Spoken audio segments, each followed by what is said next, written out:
Hey, this is Ryan with Yushu, and today we're doing a break-in update on my Blackbird Luchador Z Maryam Tuscanello Horserump boots. We're going to go over the overall build quality, how the sole is wearing, how the thermoplastic resin layer Maryam Horserump leather is creasing, how that's going. I also have a nice bit of scratching right here from something I did that was very stupid. I want to see if I can repair that. We'll do that in this video, live action repair work.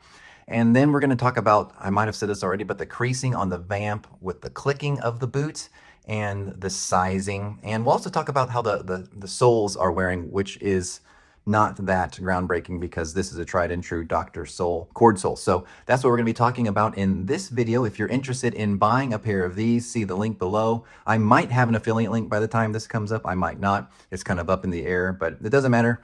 I don't know what it's going to be. I recommend these boots. I think they're awesome. Let's see how they have broken in. So the first thing I want to talk about is the build quality of the boot. So the build quality of the boot with the stitching on the sole, with how it's sanded and finished after I beat these up, and I really did beat these up. These boots did things that these boots should never do if you buy them. And what I mean by that is I did some light hiking, some spontaneous hiking one day when I had these boots on, and that's the culprit behind these scratches. But I thought, let's really just try to tear this thing apart and see what it does on us, because there isn't a lot of information about this brand. And if I can expose a major flaw, let's do that right now. I'm the one who should do that because I'm the one who talked these up so much. So the overall build quality is just fantastic. I mean, this shouldn't shock us. People act like a boot is going to explode on them just spontaneously from a brand they don't know about or hasn't been around for 15 years. It's like, dude, it's simple. It's pretty easy. This is not a car. This is not 1,000 parts coming together. This is just some leather wrapped around a lass and sewn together. It's fantastic. The build quality is amazing. Blackbird, I've seen some issues online, or at least from the commenters, that some people thought my boot was clicked better than their boot. The clicking of a boot is when you pick out the leather for each part and you actually cut that piece. But from what I've seen online from other people who have this, the clicking looks fine. It looks definitely acceptable for that price. And even more, I think these boots are worth a lot more than the price that they're charging for them currently. But I mean, it's not rocket science. It's a stitched down boot. It's machine stitched uppers with not a single loose thread. It's great. There's nothing to complain about. These boots aren't going to blow up. If you like the look of them, buy the boots. It's not like you have to worry about them falling apart over time. The soles are amazing. Everything is good. It's just a good quality boot. I feel like they are going to hold up over the long haul. I didn't think they were going to have any problems, but some of you did. Maybe this will help you when you see how much I beat these boots up. These boots are like show ponies, really. They kind of look like a work boot. They kind of look like a real horse, but really it's just to bring out when you're going out to dinner, or if you need to dress up at the office a little bit. It's the thermoplastic resin is supposed to give you that shell look without having to pay for it. And it's not a boot that's really made to work in, but it's a great boot.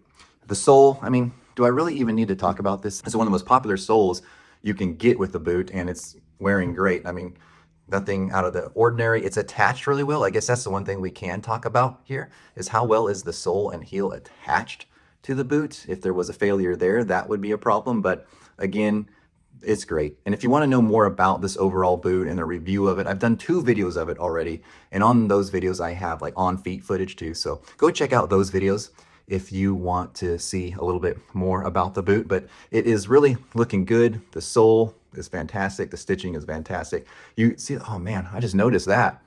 Look at that scrape on the horse rump leather. Man, I really shouldn't have done what I did, but I did it. So we're moving on. We're trying to give you some high quality content here. And speaking of high quality content, let's do what I think I need to do to fix this. You can rock this, right? You can rock these scratches. They're not a big deal. This boot got it the worst. I don't think this boot got any. But I was thinking that thermoplastic resin coat, I'm not going to put another coat of that on there. I don't even know what it is. It kind of sounds like some science jargon. Can I just put wax on it? Can I just put like your normal basic bin wax on this, and will that help it at least? It's not like gashing the leathers, but it definitely did take off that resin layer. So let me just see, and we're going to talk this through the whole time. And this is intriguing stuff here. This is stuff you don't want to miss. Okay, so you can now see that. I'm going to just put it on. and just the part. I'm not going to coat anything else.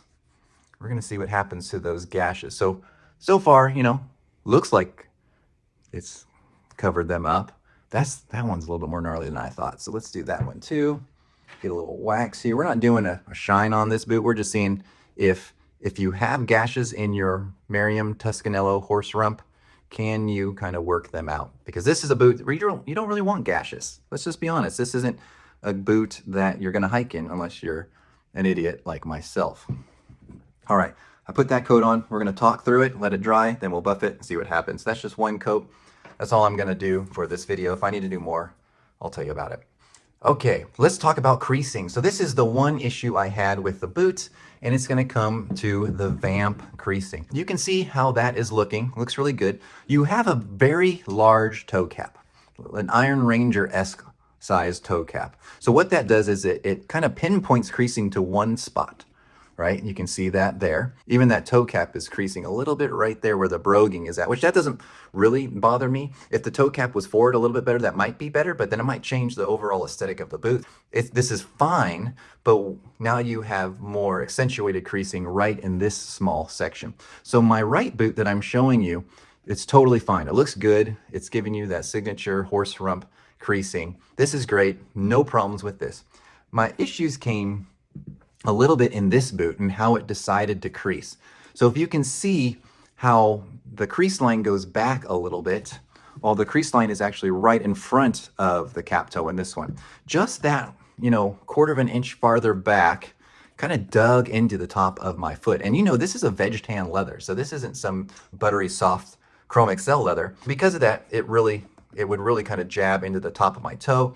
And it wasn't like it was painful, it was just uncomfortable. I have broken that in now, so it's fine, it's no big deal. But you know, for the first 5 miles or so, first week of trying to really break these in, it gave me some discomfort there. And it's just how that crease. And now I could try, I've seen people with Horserump and with like shell cordovan leather, they plan their creases. They actually, before they even wear them, they put a bar down and they crease the boot and they make the crease where they want it. You might want to do that with this cap toe. They also have a plain toe version of this boot, so check that out if you're worried about this.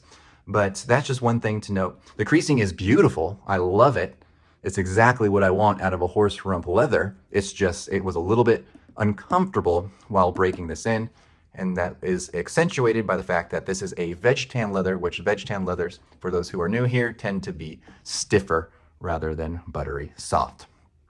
Last thing we'll talk about, ooh, you see that?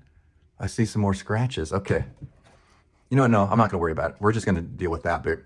Now, let's talk about sizing. So these boots, I went true to size with them. So true to size on their website. I'm a 13C or a 12D on the Brannock, and I got these in their 12.5/13s. And I would say the sizing's pretty good. I like the sizing. It has worked out. They give you an insole. And so what I feel like that little insole they give you, with the insole in, it's 12.5. With the insole out, it's a 13, true to size. So that's exactly how it is for me. In a winter sock, I take the insole out. In a summer sock, I put the insole in. Works perfectly. A lot of room in this toe area, so it's perfect for me around the ball of my foot, but then my toes do have some room display in it. As you can see, there's just a lot of volume in it. It's the style of the boot. So it's a very comfortable boot. Stitch down boots aren't usually the most comfortable boot. They're maybe considered to be more durable because you just have the leather midsole and then you have the leather insole and there's nothing in between it like a cork filler. For a boot with no cork filler, it's definitely comfortable. It's not as comfortable as a boot with cork filler, but they do put a layer of like foam in the back part of the boot, so you're not just sitting on all that. And then the front part breaks into your feet, and then it becomes really comfortable. I really like that way to build a stitch down boot. I think it takes a little bit of time to break it in, but then it's super comfortable over the long haul.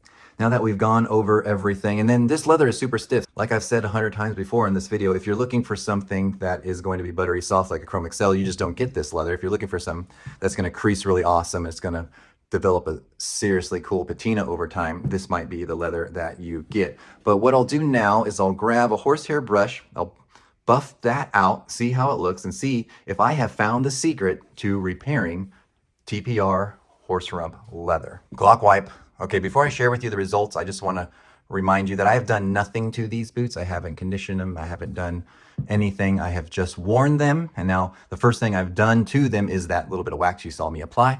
So let's see, how did the one layer of just your standard shoe finishing wax do? I think it did really good. It repaired it. This is totally acceptable to me. Now on the back one, I could probably do another layer. You can see it a little bit more. But on those front scratches, yeah, totally good. So if you get this TPR and you're terrified that you're going to scratch it, just buy a can of $5 wax from the drugstore. And if you do get that scratch, you can just kind of buff it in. And if it went down to the leather, you might need to condition it, put some shoe cream, and then put the wax. But for now, I think that's really good. That makes me happy. That makes me not worry about these boots so much, that you can just put a little bit of wax polish and it will bring back the luster of the boot and make them kind of look like that shell cordovan-esque style boot. So amazing boots. I will say, I originally said that I think these are worth like $700. I was feeling pretty generous when I pulled these out. I don't know if it was the smell of the horse rump, I don't know what it was, but these boots are, like, in my mind, now that I've really broken them in, I've seen them, and it's not that I've changed negatively about the boots, it's just I'm now more clear-headed about the boots. It's like a $550 boot. That's what I would think. This is a $550 boot. That's where I'm at. And you guys who are commenting, well, Parkhurst released this same leather. It was clicked better, and it was only $400 5 years ago. Yeah, don't comment that. Well, where's Parkhurst doing this leather now? I mean, if Parkhurst built this same exact boot, the price would go up dramatically. So don't come at me with a 3-year-old, 4-year-old boot expecting it to be the same price, right? Everything has gone up. If you want a carton of eggs, you got to pay $20,000 now. So come on, guys. Let's just be reasonable here. So in my being reasonable is acquiescing to some and saying, yeah, $550. That's what these boots are worth. And I think you'd be super happy with them. And one thing I'll say that kind of adds to the value in my mind, as opposed to like getting these made in Indonesia by an Indonesian brand, is the turnaround time. It's like 2.5, 3 weeks to get a boot handmade, hand stitched, where you can kind of customize it and you can get it. I mean, to me, time is of the essence. I want something and I want it soon. I don't want to wait 6 months to a year. I value that. So while an Indonesian boot might be a little bit better click, maybe a little bit better stitch, I value being able to get these quick. That's my 2 cents. Let me know your 2 cents in the comments below. I appreciate everyone who comments, even the trolls, because you are helping the channel. So trolls, continue to troll on. And there's a little butt crack. Yep, some boots have a little butt crack, and these do. Thank you so much, and I will see you on the next one.